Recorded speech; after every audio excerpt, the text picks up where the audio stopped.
जिन लोगों ने मौत को बेहद करीब से देखा है, उनका मानना है कि वो अपनी पूरी जिंदगी तेजी से अपने सामने से दोहराते हुए देखते हैं। कार्डियक अरेस्ट के रुकने के बाद दिमाग को काम करने के लिए ज्यादा ऑक्सीजन की जरूरत होती है और कुछ लोग ये भी मानते हैं कि मरने के कुछ मिनट बाद तक हमारा दिमाग जिंदा रहता है और 40 से 60% तेज प्रोसेस करता है, जिसमें पूरी जिंदगी की झलकियां मरने से पहले दिख जाती हैं। अब इस बात में कितनी सच्चाई है, मरने के बाद एग्जैक्ट क्या होता है, इसको हम आज की इस वीडियो में साइंटिफिक वे में और थोड़ा डिटेल में समझेंगे। तो वीडियो को एंड तक देखना और CST क्रिएशन को सब्सक्राइब कर लेना। तो चलिए शुरू करते हैं आफ्टर डेथ।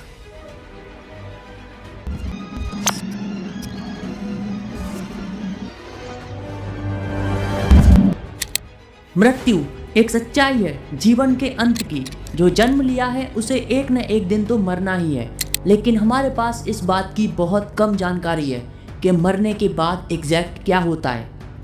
नर्वस सिस्टम का अध्ययन करने वाली वैज्ञानिक डॉक्टर ज़िमोवोरज़िगन को जब एहसास हुआ मरते वक्त दिमाग में जो हरकतें होती हैं वो अननेचुरल थी। ये एहसास उनको एक दशक पहले हुआ था जब वो चूहों पर एक्सपेरिमेंट कर रही थी, जिसमें वो दिमाग में होने वाली केमिकल बदलावों की जांच कर रही थी। तभी अचानक 2 चूहों की मौत हो जाती है, जिससे उन्हें चूहे के मरने की प्रक्रिया के दौरान दिमाग में होने वाले बदलावों को जानने का मौका मिला, जिससे उन्हें पता चला कि जब चूहा मर रहा था तब उसके दिमाग में सेरोटोनिन नाम का एक केमिकल बहुत ज्यादा मात्रा में रिलीज हो रहा था। तब उन्होंने सोचा कि शायद चूहे को दिमाग का भ्रम हो रहा है, क्योंकि सेरोटोनिन दिमाग में भ्रम पैदा करता है जो इमेजिनेशन पावर को बढ़ा देता है।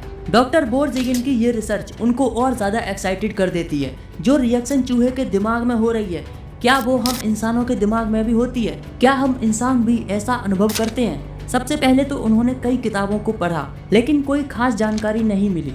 मरने को लेकर होने वाले एक्सपीरियंस की जानकारी हमारे पास बहुत ही सीमित है। इसके बाद उन्होंने अपना पूरा ध्यान मर रहे लोगों के दिमागी रिएक्शन पर दिया, जिसमें उनको बहुत ही अजीब सी बात पता चली, जिसको हम आगे 3 स्टेप्स में समझने वाले हैं। और लास्ट वाला तो बहुत ही एक्साइटमेंट से भरा है, जिसमें पहला है definition of death. Scientific way में समझते हैं मौत कैसे होती है।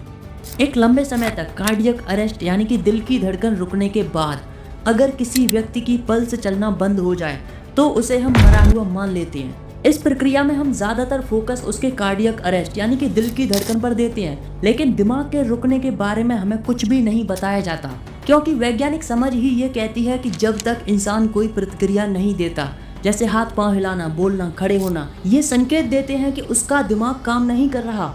अगर देखा जाए तो दिमाग को काम करने के लिए बहुत ज़्यादा ऑक्सीजन की ज़रूरत होती है। जब हार्ट ब्लड पंप करना बंद कर देता है तो माइंड को ऑक्सीजन और ब्लड की सप्लाई नहीं पहुंच पाती। इसका मतलब या तो दिमाग ने काम करना बंद कर दिया है या उसने खुद को निष्क्रिय कर लिया है और इसीलिए वो बॉडी को कमांड नहीं दे पा रहा। लेकिन टीम ने जो रिसर्च की वो इसका बिल्कुल ही उल्टा था। जानने से पहले एक फैक्ट जान लो, जब भी आप रिलैक्स लेटे होते हैं और सोने की कोशिश करते हैं और अचानक आंख लग जाती है तो कुछ देर बाद अचानक बहुत तेज एक झटका सा लगता है, जिसमें आप अचानक जाग जाते हो और हड़बड़ी में सोचते हो क्या हुआ था मेरे साथ। दरअसल वो झटका दिमाग ने दिया होता है जब आप रिलैक्स लेटे होते हैं और अचानक से नींद आने से बॉडी कम समय में डीप स्लीप में चली जाती है, जिससे ऑर्गन बहुत धीमी गति से काम करने लगते हैं। हार्ट भी बहुत धीमी गति से ब्लड पंप करता है, जिससे दिमाग को लगता है कि बॉडी मर गई। तब दिमाग कंफर्म करने के लिए बॉडी को अलर्ट करता है और एक तेज बिजली का झटका देता है, जिससे हम हड़बड़ाकर जाग जाते हैं और बॉडी फिर से काम करने लगती है, पहले से तेज गति में, और फिर सब नॉर्मल हो जाता है। अगर ये झटका मिस कर दिया, बॉडी नहीं जगी, तो दिमाग समझ लेगा कि बॉडी अब। इस फैक्ट से ये पता चलता है कि दिमाग तब तक लड़ता है जब तक उसके पास ऑक्सीजन और ब्लड है। दूसरा स्टेप है माइंड का बहुत ज़्यादा एक्टिव होना।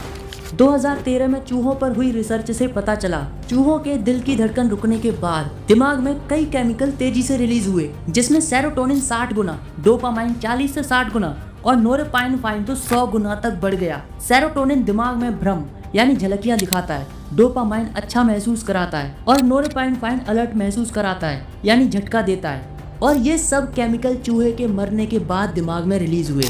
लेकिन सोचने वाली बात यह थी कि किसी भी जीव में मरने के बाद केमिकल के इस तरह का उच्च स्तर नामुमकिन था, लेकिन चूहे के दिमाग में बहुत ज्यादा मात्रा में ये गतिविधियां देखी गईं। मरने के बाद दिमाग पहले से ज्यादा एक्टिव और अलर्ट था। इसके बाद 2023 में 4 पेशेंट पर यह एक्सपेरिमेंट किया गया, जो कोमा में थे और मेडिकली उनको लाइफ सपोर्ट पर जिंदा रखा गया था। अब चूंकि वो मरने वाले थे तो डॉक्टर्स ने उनकी फैमिली से कहा कि उनकी मदद करना नामुमकिन है। तो डॉक्टर्स ने उनकी फैमिली से उन पर एक्सपेरिमेंट करने की अनुमति मांगी। अब चूंकि उनके बचने का कोई चांस नहीं था तो फैमिली ने भी हाँ कह दी और फैमिली की अनुमति से जिंदा रखने वाले वेंटिलेटर को बंद कर दिया गया। वेंटिलेटर बंद करने से पहले उनके सिर पर खास तरह के इलेक्ट्रोड यानी इलेक्ट्रिक सिग्नल भेजने वाले डिवाइस लगाए गए। जैसे ही वेंटिलेटर बंद किया, 2 पेशेंट के दिमाग एक्टिव थे, उनके दिमाग काम कर रहे थे। डॉक्टर्स की आंखें तब फटी रह गईं जब उनको पता चला कि माइंड गामा वेव्स को रिलीज कर रहा है। गामा वेव्स दिमाग की सबसे तेज वेव होती हैं जो सबसे कठिन जानकारी और मेमोरी को प्रोसेस करने में मदद करती हैं। पेशेंट के दोनों टेम्पोरल लोब्स में ज्यादा गतिविधियां देखी गई। टेम्पोरल लोब्स दिमाग का वो हिस्सा है जो आसपास की दुनिया को समझने के लिए सेंस का इस्तेमाल करता है। डॉक्टर वोरजिगिन ने बताया कि दिमाग का राइट पार्ट, जिसे टेम्पोरोपेरिएटल जंक्शन कहा जाता है, जो सहानुभूति महसूस कराता है, दूसरों की भावनाओं को समझता है, ये हिस्से सबसे ज्यादा एक्टिव थे।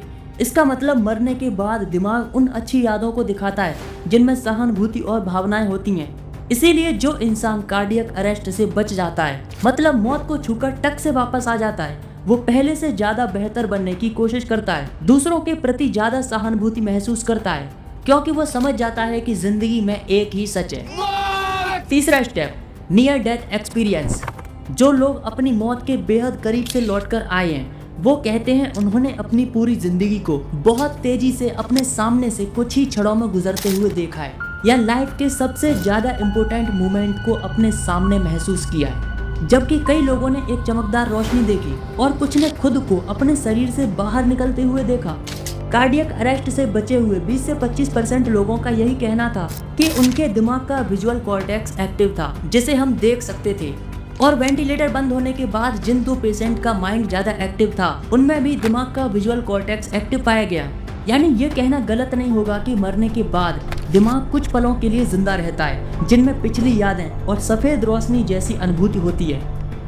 कंक्लूजन, इन सभी बातों को मद्देनजर रखते हुए डॉक्टर जिमो वोरजिगिन की नई समझ ये कहती है कि दिमाग हाइपोएक्टिव यानी कम सक्रिय होने के बाद भी कार्डियक अरेस्ट के दौरान बहुत ज्यादा एक्टिव होता है। हालांकि इस बारे में बहुत कम जानकारी है, लेकिन अब तक ये माना जाता था कि दिल की धड़कन रुकने के बाद दिमाग बेहद लाचार महसूस करता है और हृदय रुकने के बाद दिमाग भी मर जाता है। लेकिन बदला अब भी कुछ नहीं है, माना अब भी यही जाता है, दिमाग इससे निपट नहीं सकता और मर जाता है। लेकिन एक बात सच है, दिमाग आसानी से हार नहीं मानता, वो हर संभव प्रयास करता है जिंदा रहने के लिए। जैसे हाइबरनेशन, यानी कोई जीव एनर्जी बचाने के लिए अपने हृदय की गति को धीमा करके ज्यादा दिनों तक बिना खाए भी जिंदा रह सकता है, वैसे ही दिमाग भी ऑक्सीजन की कमी होने के बाद खुद को हाइबरनेट कर लेता हो और किसी प्राकृतिक तरीके से जिंदा रहता हो। लेकिन इसका पता लगाने के लिए हमारे पास कोई टेक्नोलॉजी नहीं है, इसीलिए हम दिमाग में हाइपोक्सिया यानी ऑक्सीजन की कमी को समझ नहीं पा रहे और आज भी लाखों लोगों को मौत के समय पहले ही मरा हुआ मान लेते हैं, हृदय की गति रुकने के साथ। वैसे एक विचार मेरे मन में आया है, अगर ये सच है तो प्राचीन सभ्यताएं इन बातों को अच्छे से जानती थी कि दिमाग मरने के बाद जिंदा रहता है, तभी तो वो मरे हुए लोगों की मम्मी बनाकर रखते थे ताकि भविष्य की कोई ऐसी टेक्नोलॉजी उनको जिंदा कर सके। वैसे आज भी लोगों को बर्फ में हाइबरनेट करके रखा हुआ है, इसी उम्मीद में कि वो एक दिन जिंदा होंगे। वैसे आपका क्या ओपिनियन है, ऐसी कोई टेक्नोलॉजी भविष्य में आ सकती है? नीचे कमेंट में जरूर बताना, और वीडियो अच्छी लगी तो लाइक करके सब्सक्राइब जरूर कर देना। तो मिलते हैं एक और एपिसोड में, तब तक के लिए लाइक और सब्सक्राइब।